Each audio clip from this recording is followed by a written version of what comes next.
Hello, and thank you for joining us. I'm Nikki Maduro of The Nikki Maduro Show. She's Kim McAllister of The Nikki Maduro Show, and we are here to talk all things social media, Kim. There's a couple of stories that have really been grabbing my attention, and it's this idea of sharing a bit too much and it backfiring on you. Now, of course, we're on this show. And by the way, hit that like button and that subscribe button and make sure you don't miss a moment by hitting that bell as well to notify you when a new episode of The Nikki Maduro Show is on here.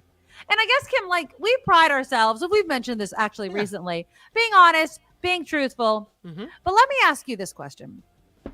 Do you ever pause before posting something about your kids online? Yes. In what way? Like what are okay? Oh, that's okay to post, and that's not okay to post. Well, I think I didn't used to think much of it. I wouldn't have post like naked baby pictures or anything. Right, Even though you take the cute little tushy pictures when they're laying down or whatever. No, I wouldn't. I would post that. Although I did post one where Julia was sitting, and she must have been like 1.5, and she was sitting in a bucket. Okay. And she was sitting crisscross. And you couldn't see her parts, but you could tell she was nude. Yeah. And I posted that one because you couldn't see anything. Right. And people in the comments are like, I can't believe you posted that. And that's kind of what made me go, oh, maybe that was inappropriate. Now, fast forward to a 14-year-old who, if I see something, because you're friends on Facebook with mom friends, and I'll say, oh, I saw a really cute picture of so-and-so today on the mom's website or the mom's Facebook page. So now she gets that we're all sharing these pictures and these details about our kids. Yeah. And she'll say, if I take a picture, don't post that on Facebook. Don't post that, yeah. Or if she does something, she'll say, could you please not post that? Yeah. Not that I post everything and anything. Right. But now she has an idea of what she doesn't want the world to know. And I respect that. Absolutely. Well, there was this great article, and it's actually been something that's been coming out more and more.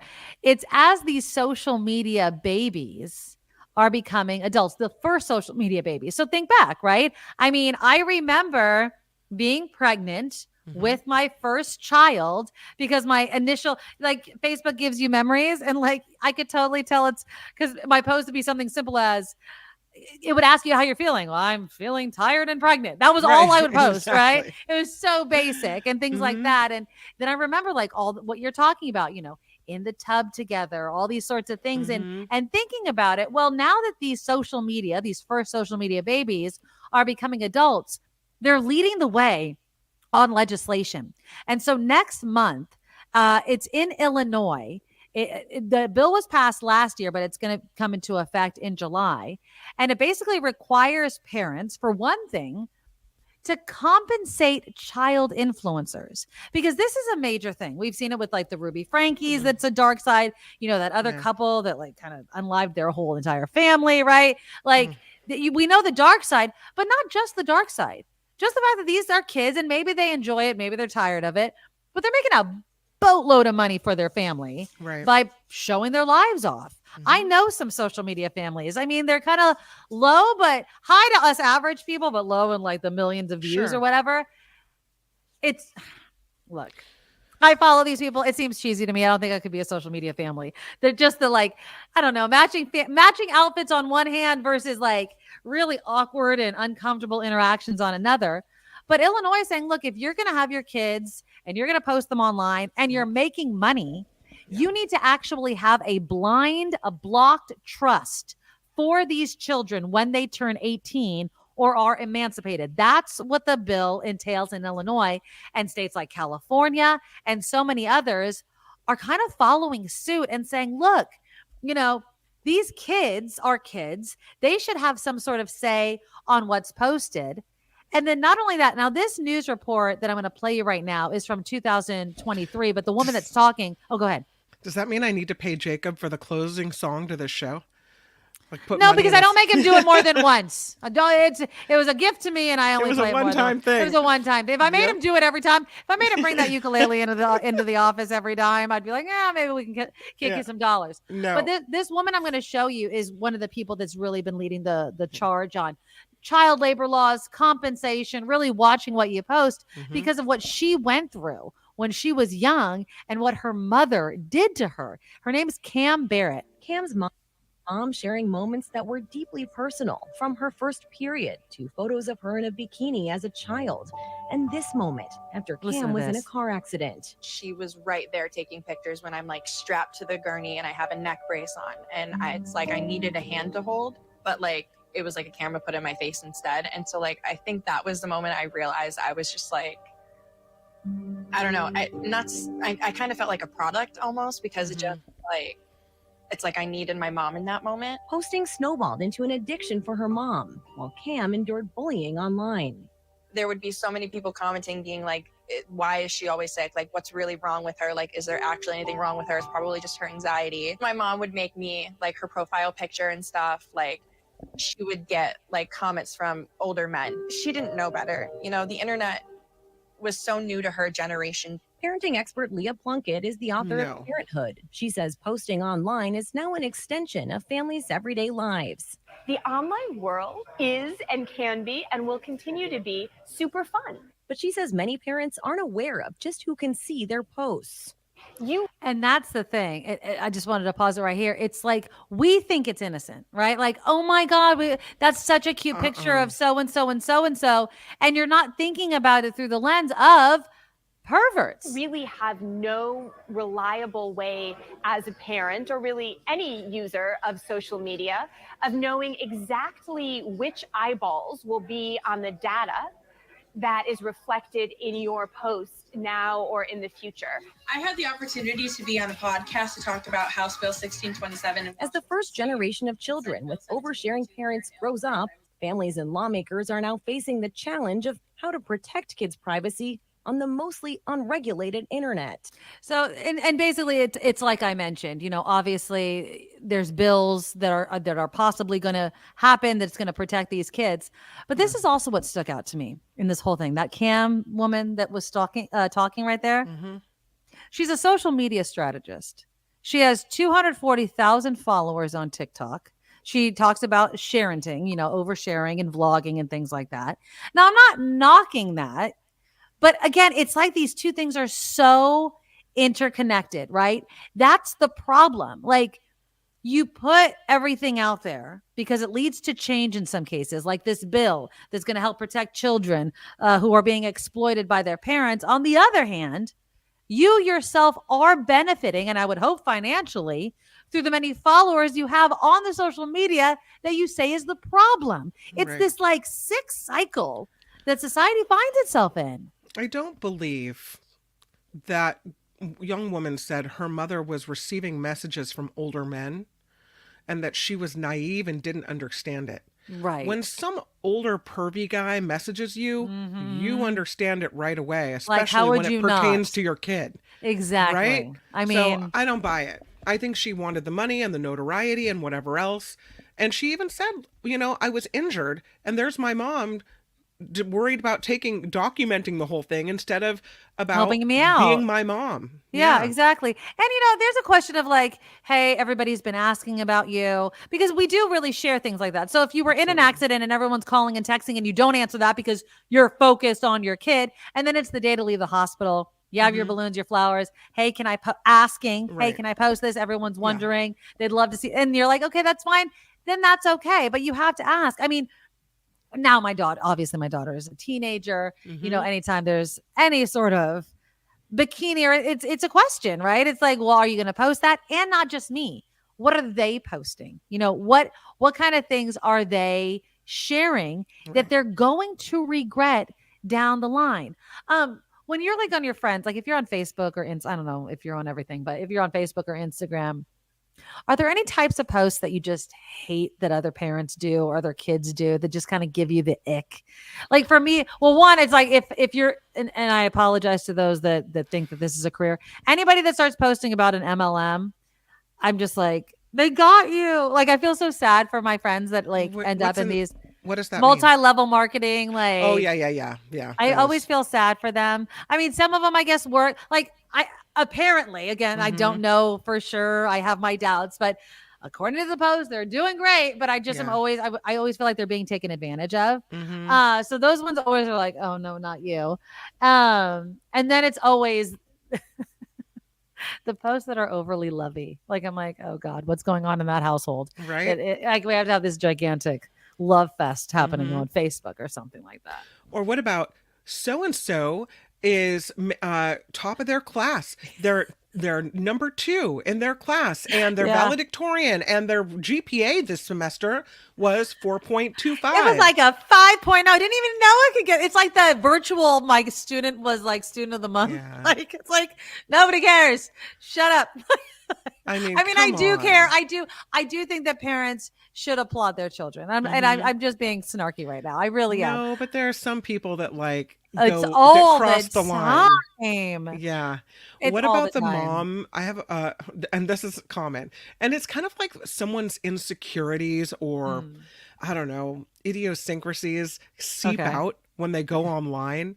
And you realize how many positions they put their kids in to take photos because there's a single picture of each kid, and then there's each kid together, and then there's each kid with the parents, and then there's mom with her midriff showing and her boobs hanging out. And it's like, really? Did I really need to see the freckle on your boob today? I shouldn't even know that you have that. Yes. I know many people like that. Or I think I know maybe a couple. And again, if it works for you and your household, but those that share a social media account, like, I don't understand that at all. Like, I don't understand but it really why that would happen. It lets you know a lot about people, right?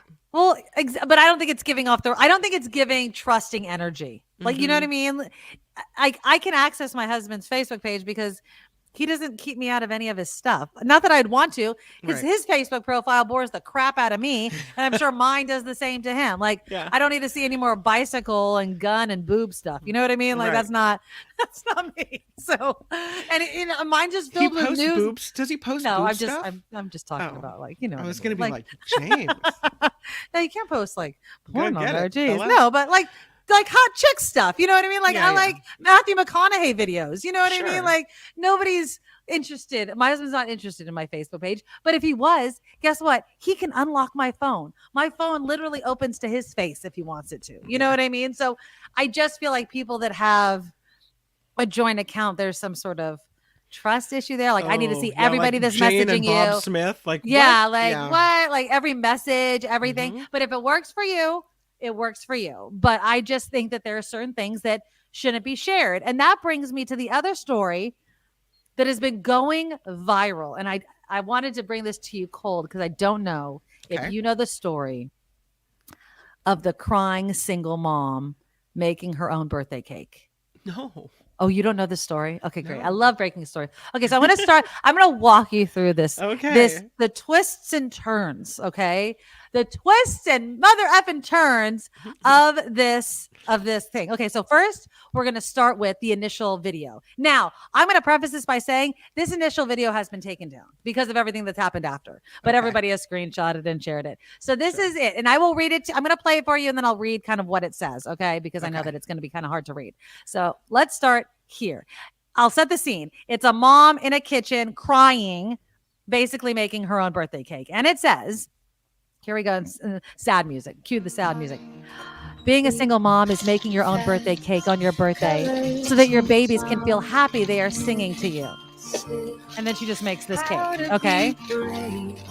How can I love? So kind of sweet, right? Like, she's upset though, and everyone's reaching out and being like, "Oh, I feel you, sister. It sucks to be a single mom and not have anybody like celebrate me." They want, like, that was her whole post. Okay, well, that's really high drama. Why didn't you just pick up a cake at Safeway and be done? That's what a lot of people were saying, but she wanted to bake it because the kids wanted to.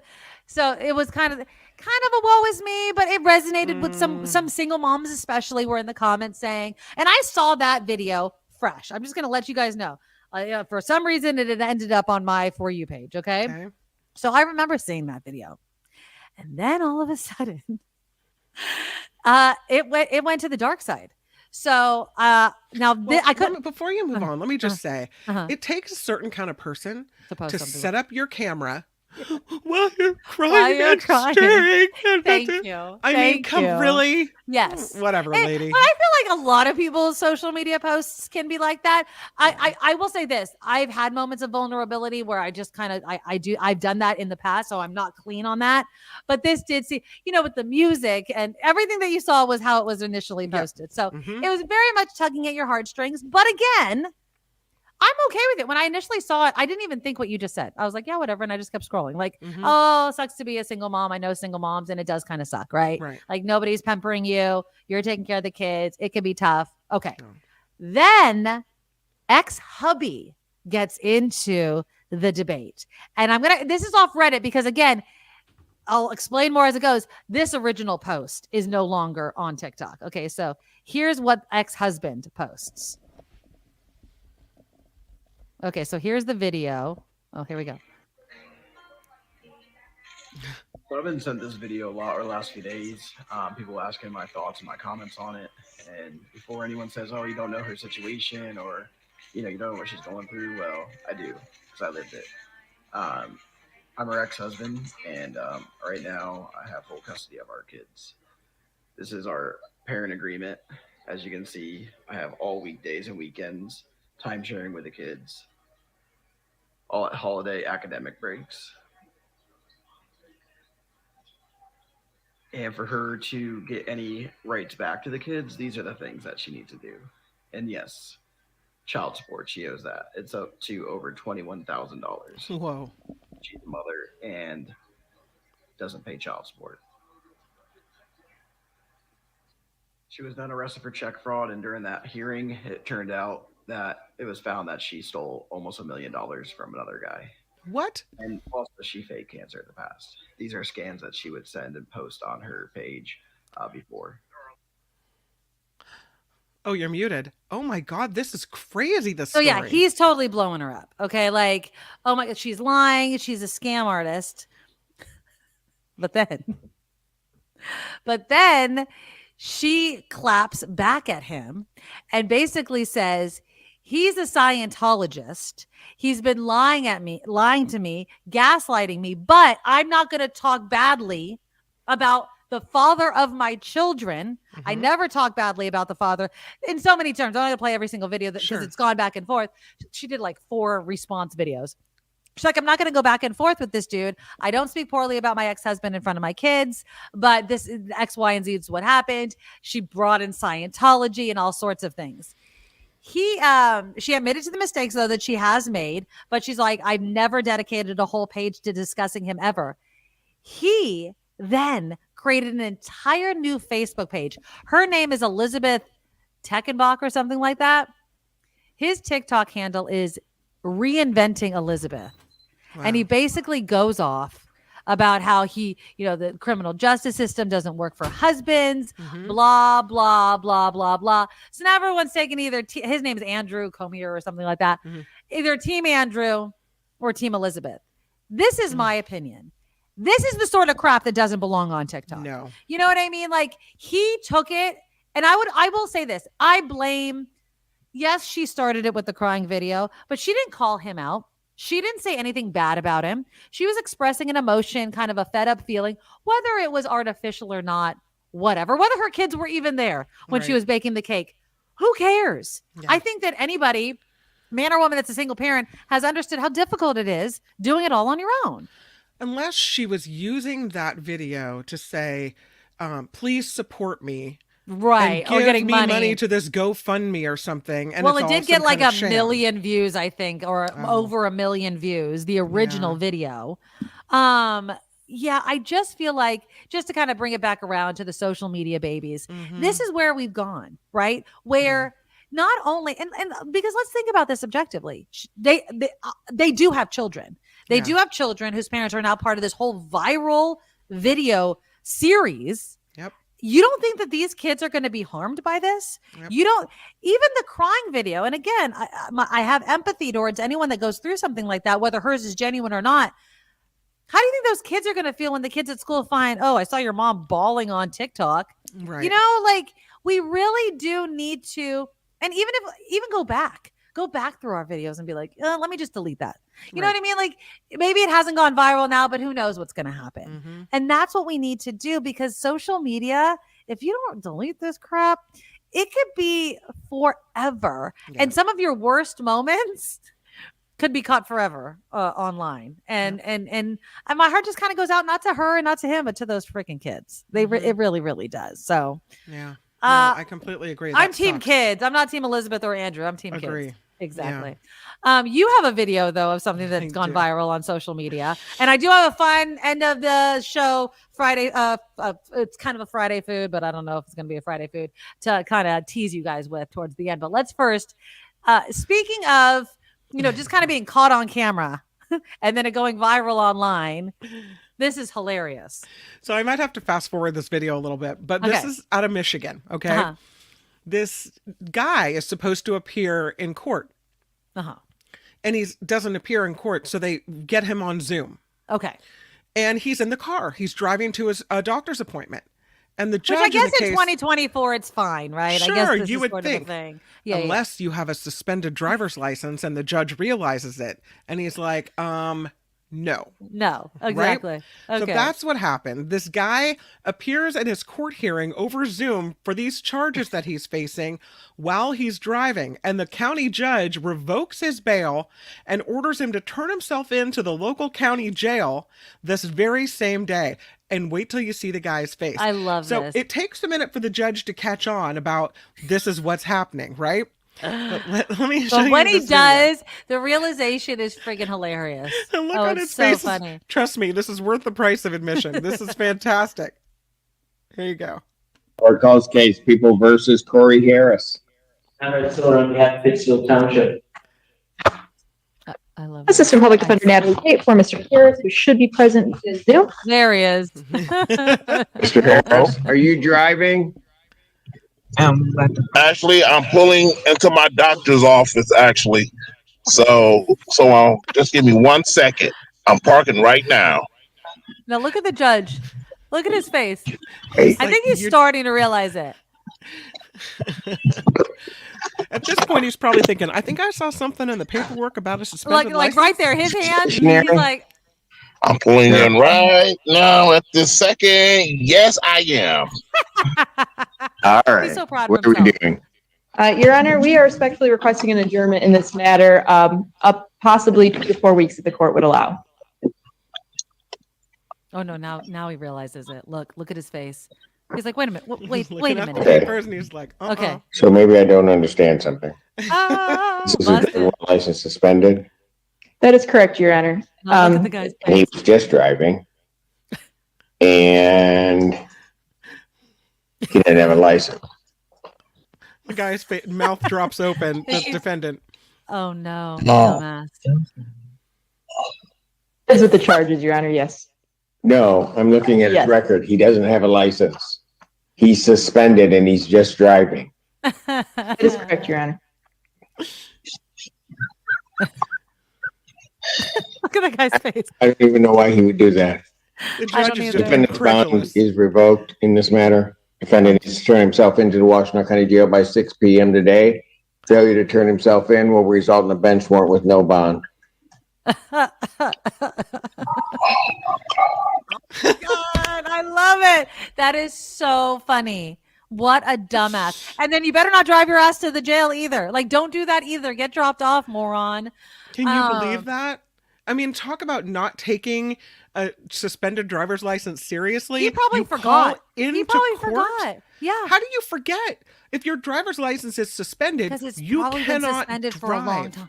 Because he obviously has been driving on it. Right, because he doesn't care. Because he doesn't care about the penalty. Never cared. And he's been breaking the law the whole time. Right. Which shows the judge that he's not someone that you can trust out on his bond butt in jail. Exactly. He doesn't care and he's not conscientious about the restrictions surrounding his bail. Exactly. No. So I think that anybody that would call into court from a car with a suspended license never stopped driving the first place. Like, totally so forgot about it that you actually did it in front of a judge that's determining whether or not you're going to go to jail or not. Like, that's how much he's been driving. That's how much he never cared about having a suspect. Look on his face where he throws his head back and he's like, there's no talking out of it. You know what I mean? Like, I'm such an idiot.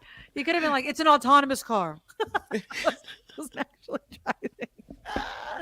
Oh, that is so funny. People. I love it. All right. That is our show. But I want to just throw one thing out here. So when my friend was out from Idaho, we stopped at Taco Bell. Of course we did. And we're eating. And we were kind of talking about like what's out here because, obviously Taco Bell like puts things out and doesn't, not everybody gets it at the same time. Sure. I love the headline on Food and Wine though, because it's so freaking ridiculous because I haven't been waiting. We've been waiting for 2 years, but finally the world is going to have the opportunity to have the crunch wrap we all deserve, one with a massive Cheez-It in it. So there you go. This is actually a tostada one. Okay. This is not, the crunch wrap is supposed to be wrapped in a tortilla, but apparently it's a massive Cheez-It replacing the crunchy tortilla, but I don't even know where they make it. How big is that Cheez-It? Is it the size of a dinner plate? I mean, it looks pretty big. I'm going to show you this one because I can't save the picture, so I'm going to do this. So they have a crunch wrap that does have it inside the crunch wrap, and then it's the picture I'm showing you right now is a big Cheez-It tostada. But so just imagine that inside a crunch wrap. I'll show you this, but it might be a little small. So let me take this down. But yeah, so there it is. At the top is the crunch wrap with the Cheez-It in it, and then the gigantic tostada. I have not been waiting for this. While interesting, my friend was like, I just want the regular tostada back. Can I just get the regular tostada?